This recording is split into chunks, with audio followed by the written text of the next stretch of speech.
Ya, Assalamualaikum warahmatullahi wabarakatuh. Pada kali ini kita akan belajar tentang permutasi dan kombinasi. Ya, coba saksikan ilustrasi soal pada papan tulis berikut. Jadi di sini ada 3 orang yang bernama Amel, Benny, dan Cinta. Ya, untuk memudahkan saya lambangkan A, B, dan C. Nah, pada kasus pertama ini akan dipilih menjadi ketua. Dari 3 orang ini akan dipilih menjadi ketua dan sekretaris. Sedangkan pada kasus 2 ini akan dipilih 2 orang untuk menjadi perwakilan seminar. Ya, jadi persamaan dari 2 kasus ini, ya, jadi ini kasus 1 dan kasus 2, ya, sama-sama terdiri. Yang tersedia adalah ada 3 orang dipilih 2, ada 3 orang dipilih 2. Ya, itu persamaannya. Kemudian perbedaannya apa di sini? Ya, kalau di kasus pertama ini akan dipilih menjadi ketua dan sekretaris. Tapi kalau di sini ini tidak, hanya di kasus 2 ini 2 orang saja dipilih untuk menjadi perwakilan seminar, ya, seperti itu. Nah, bagaimana cara menyelesaikan 2 kasus ini? Apakah menggunakan cara yang sama? Ya, kita mulai dari kasus yang pertama. Amel, Benny, dan Cinta akan dipilih menjadi ketua, dan dari 3 orang ini akan dipilih 2 orang untuk menjadi ketua dan sekretaris. Jadi di sini ditanyakan berapa banyak susunan yang mungkin. Ya, jadi pertanyaannya sama, berapa banyak susunan yang mungkin.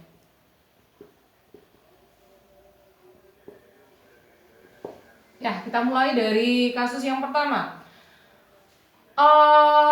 Mungkin untuk lebih mudah, ini bisa kita data, ya, yang mungkin menjadi ketua. Bisa Amel, ya, bisa Amel, ketuanya Amel, kemudian sekretarisnya Benny. Bisa seperti itu. Bisa. Nah, apakah ini beda jika ketuanya Benny dan sekretarisnya Amel? Ya, tentunya akan beda ya. Jika ketuanya Benny, ketuanya Amel, sekretarisnya Benny. Beda dengan jika Benny jadi ketua dan Amel jadi sekretarisnya. Ya, paham ya? Walaupun penyusun dari ini antara Amel dan Benny ini juga Benny dan Amel. Kemudian susunan berikutnya, bisa ketuanya Amel, sekretarisnya Cinta. Bisa. Atau juga beda dengan jika Cinta jadi ketua dan Amel jadi sekretaris. Ini juga sesuatu yang beda. Ya, paham ya? Yang terakhir di sini ketuanya Benny bisa sekretarisnya Cinta. Ya, akan beda juga jika ketuanya Cinta dan sekretarisnya Benny. Ada lagi kemungkinan susunannya? Iya, pada pertemuan kemarin kalian sudah diajari untuk tidak mendata lagi ya. Jadi kalian sudah diajari ada berapa tempat yang tersedia, masih ingat ya? Ya, jadi untuk mengerjakan seperti ini kalian boleh tidak mendata ini Bu Farida tulis ya, supaya kalian itu lebih paham. Ya, jadi bisa langsung saja. Ada berapa tempat yang tersedia? 2 ya, ditempati oleh ketua dan sekretaris. Oke, biasanya di ini dilambangkan oleh R. Ini adalah tempat yang tersedia. Kemudian biasanya ada lagi ini N. N adalah unsur yang tersedia.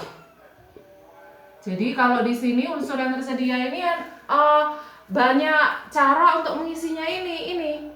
Amel, Beni, Cinta. Ini unsur yang tersedia. Berarti kalau di sini N-nya sama dengan 3 ya. R, tempat yang tersedia. Berarti ini loh, ketua dan sekretaris. Ini adalah yang disebut tempat yang tersedia. Jadi ini 2 kalau di soal ini ya, paham ya? Untuk mengisi ketua ini bisa dipilih dari Amel, Beni, dan Cinta. Ada berapa orang? 3 ya. Oke, siap 3. Kemudian tidak mungkin yang sudah jadi ketua dipilih untuk menjadi sekretaris, sehingga untuk tempat yang kedua ini hanya bisa diisi oleh Beni dan Cinta karena Amel sudah dipilih sini. Ini sama dengan 2 di sini. Oke, paham ya? Sehingga ya banyak susunan yang mungkin, berarti di sini adalah 6 ya.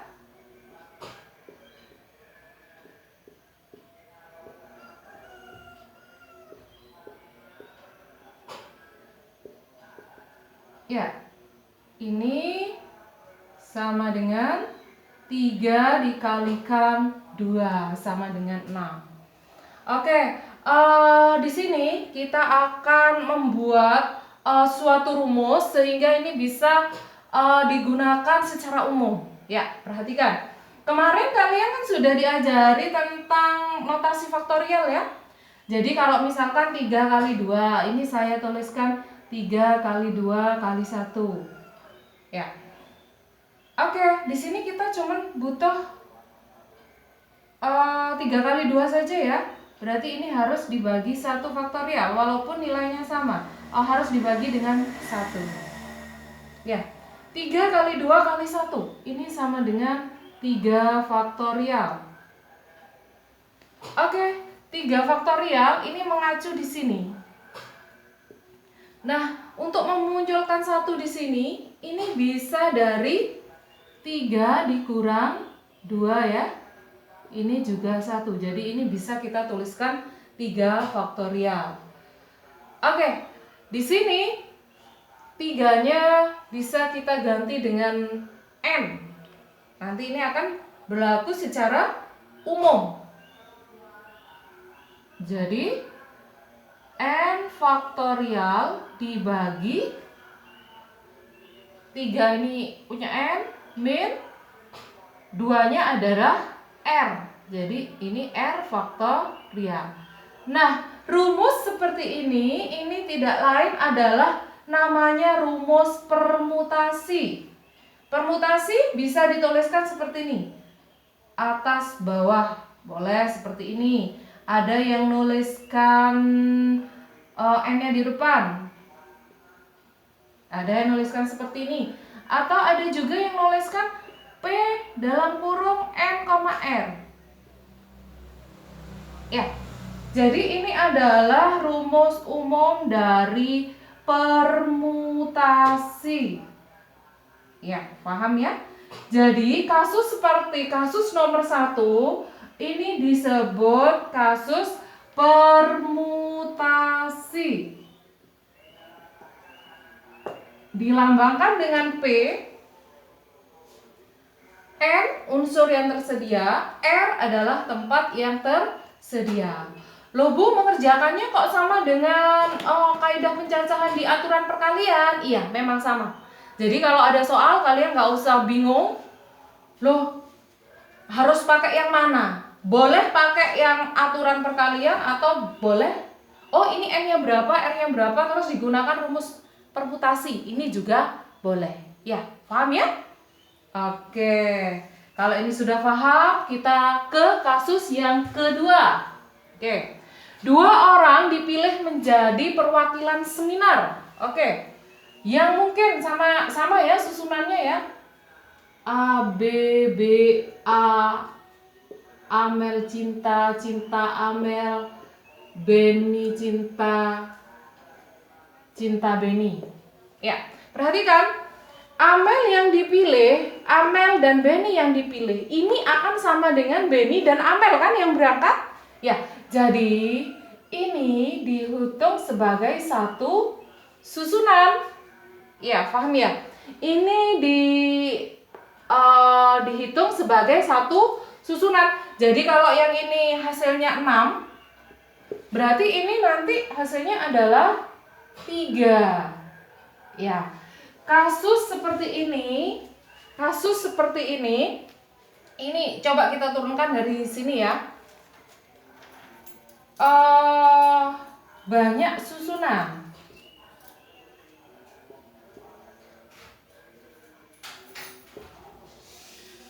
Berarti 3 kali 2 ini kan harus dibagi 2 ya, untuk memperoleh hasilnya 3. Sedangkan tadi dari sini ini kan sudah seperti ini rumus yang dari sini. Nah, dari sini ini juga harus kita bagi dengan 2. Ya. Jadi ini tadi rumus yang dari sini 3 kali 2 kali 1 dibagi 1. Ya. Ini kan diminta hasilnya sama dengan 3. Berarti di sini 3 faktorial, 1 faktorial dibagi 2. Ini 2-nya juga bisa dituliskan 2 kali 1. 2 faktorial. 2 faktorialnya dari mana? Dari ini loh, R-nya ini. R-nya kan 2 ya. Sehingga rumus ini akan menjadi, ya ini tadi ya sama sudah ya, 3 faktorial 3 min 2 faktorial ini dibagi 2 faktorial. Jadi ini akan sama dengan 3 ya hasilnya ya. Oke, nih kan coret ini jadi 3 ini kan ya. Jadi ini saya tuliskan gini supaya memudahkan saja ya. Sehingga kita ya, jadi kasus yang urutannya tidak diperhatikan ini disebut kombinasi. Ya, sehingga kalau di sini urutan diperhatikan, ini urutannya tidak diperhatikan ya. Sehingga kombinasi ya, jadi bisa dituliskan C sama CNR atas bawah seperti ini, atau depan belakang, atau dikurung. Ini sama dengan N faktorial dibagi N min R faktorial dibagi dengan 2-nya adalah R ya, R faktorial. Jadi ini adalah rumus umum dari kombinasi. Ya, paham ya? Jadi kalau ada soal yang urutannya tidak diperhatikan, maka kalian gunakan kombinasi. Nah, apa hubungan dari dua rumus ini ya? Oke, perhatikan. Ini kan tadi adalah rumusnya permutasi ya. Jadi hubungannya di sini, oke, saya ambil pulpen lain ya. Jadi C kombinasi N R ini sama dengan N faktorial dibagi N min R faktorial dibagi R faktorial. Nah, karena di sini ini adalah permutasi, jadi hubungan antara permutasi dan kombinasi bisa kita tuliskan CNR sama dengan PNR dibagi R faktorial. Ya, jadi ini adalah hubungan dari kombinasi dan permutasi. Oke, paham ya anak-anakku sekalian? Cukup mudah bukan?